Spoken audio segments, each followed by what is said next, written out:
All right, welcome back to the show, everybody. Hope y'all having a good day so far. So this video got suggested to me in the member section.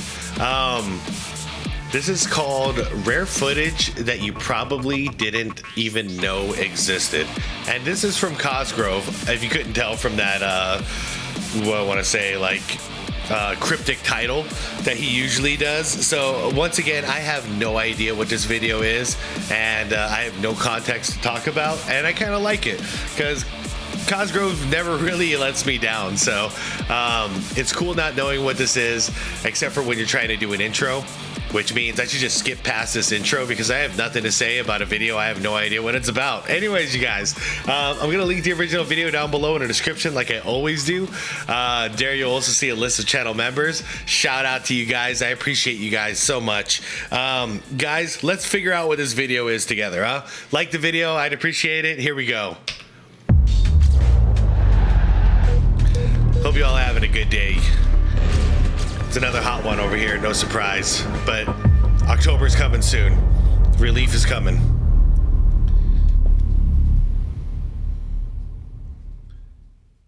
By the way, I was watching Cosgrove way before I ever started doing reactions. I love this channel. We're going to be taking a look at some never before seen footage, or as I like to call it, barely before seen footage. Footage that has obviously been seen by someone before, but some serious digging had to take place in order for that to have been possible. Kind of like what I had to do a couple days ago in order to find this, even though it was more unintentional. The other day, I put on the most random movie just so it can play in the background while I do something else, and it resulted in me discovering some pretty rare Lavar Ball footage. And the reason I have no problem calling it rare is because I'm pretty sure even the general public barely knows about this movie, let alone the NBA community. Otherwise, somebody would have definitely brought this to our attention by now if Lavar Ball was in a movie? They knew who Lavar Ball was. The movie is called Freshman Fall, also known as She Cried No, which is a made-for-television film that premiered back in 1996. I only put it on because I noticed that it starred DJ from Full House and Zach from Saved by the Bell. Oh, it is. She said no? She cried no? This can't be a good movie. At about the 1 hour mark, I thought someone looked very familiar in the background of this gym scene. To me, it looks a lot like Lavar Ball. Hey,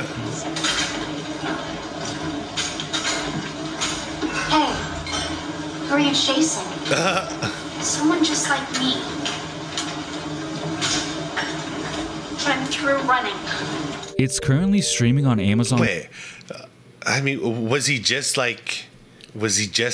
happened to be in the gym and they were filming? Prime Video and on Tubi as we speak, if you want to judge it for yourself. When Lavar began making headlines back in 2017 due to his bold statements, people immediately started looking into his past. And what we found out was that he played college basketball for Washington State in 1987, and then eventually went on to become a practice squad member for the New York Jets and for the Carolina Panthers in 1995, but never played in an official NFL game. Combine that with the fact that somebody uploaded some old footage of Lavar playing in a rec league game back in 2002. We thought that was pretty much the extent of his past and that we weren't going to find anything else. But I guess this somehow slipped through the cracks. Remember, all those appearances he made on TV came after he gained notoriety due to the success of his sons. But this was way before any of them were even born. The fact that this movie was filmed in LA, which is where Lavar is from, the fact that it looks like he was wearing a football shirt, and the fact that he became a personal trainer after football didn't work out, all seem to point to the fact that it has to be him. Everything seems to check out. What makes this whole thing even crazier is the fact that... See, this is why I didn't bother talking in the intro. I would have had zero idea this was going to be, that this was the topic of the video.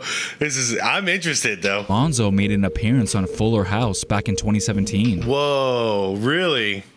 And acted in a scene alongside the exact same girl, Candace Cameron Bure. It's always open.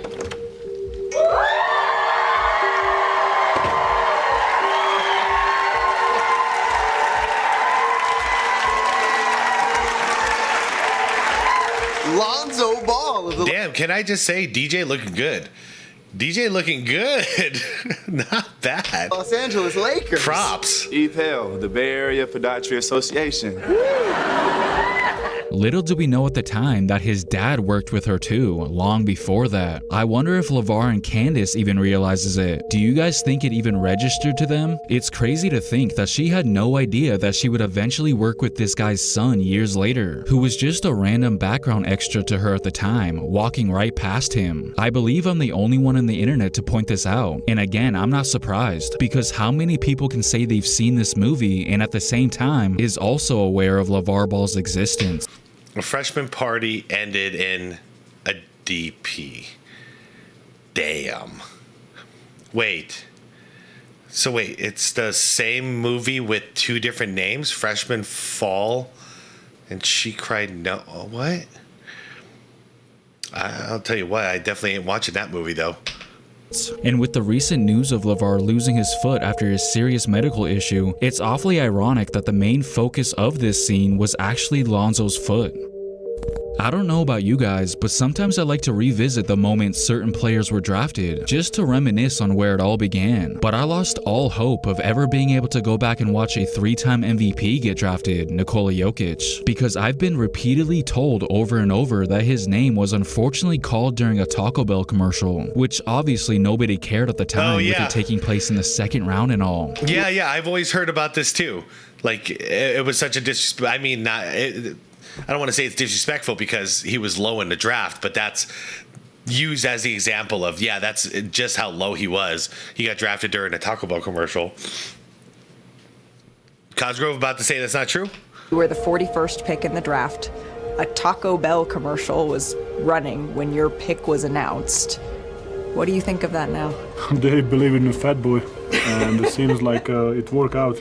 Yeah, don't bet against the fat boy. But just because they ran a Taco Bell commercial for the people who are watching the draft at home doesn't mean that that's what the people who are actually there had to watch. There has to be footage of that moment somewhere, right? Well, sure enough, there is. Yeah, someone with a cell phone or something, right? 41st pick in the 2014 NBA draft, the Denver Nuggets select Nikola Jokic from Sombor, Serbia. He last played for Mega Vizura in Serbia.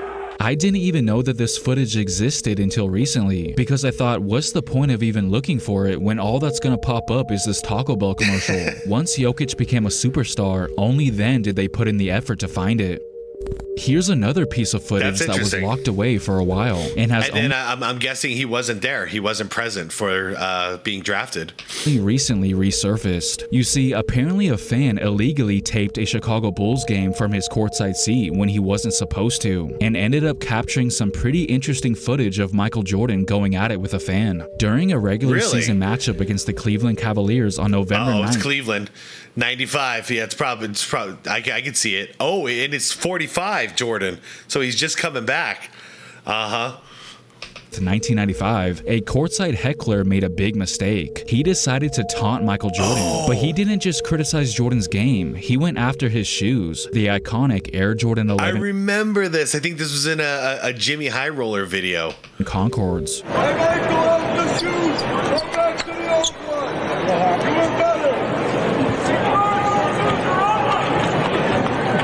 Now, Jordan didn't say much, making us think that maybe he didn't hear the guy. But as the game went on, it became apparent that he did. Because after this shot, you can see Jordan pointing at the heckler and then starts yelling at him. Jordan would go on to score 23 points after the fan said that. And when the game was pretty much over, Jordan looked right at him and did this, giving him some advice. Don't poke the bear. This was supposed to be a trash talking story that we only hear about. But thanks to this fan who decided to bring his camcorder, we got a front row seat to it. That's literally. Cool. Speaking of footage from the sideline, there's a very similar angle of the shot in the exact same building, funny enough. It's always weird to see another view of something that you're so used to only watching from one angle, especially when it comes to this shot. For the longest time, this was pretty much the only angle they provided. But have you ever wondered what the shot looked like from this guy's point of view?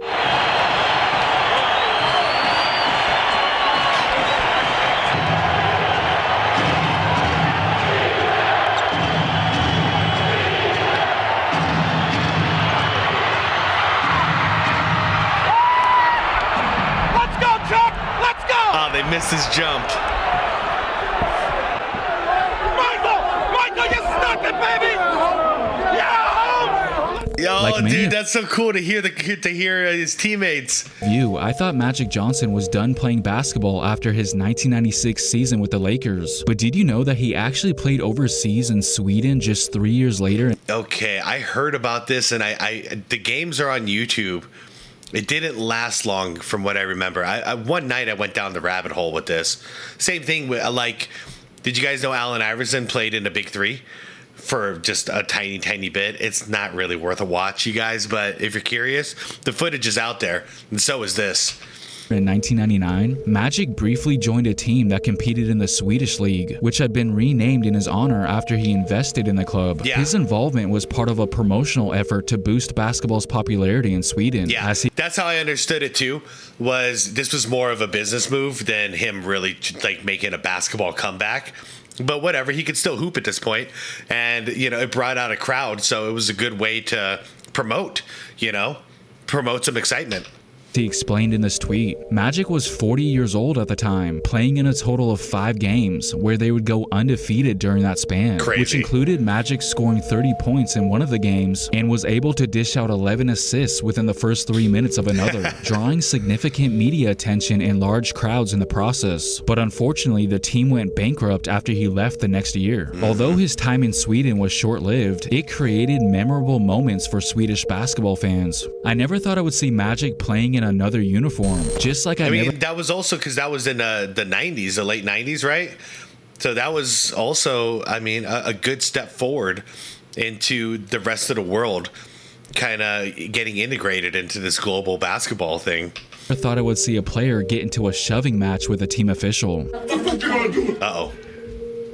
I'm gonna do this thing. Come on, my nigga. Security. Get your motherfucking security man. There's a fight back here.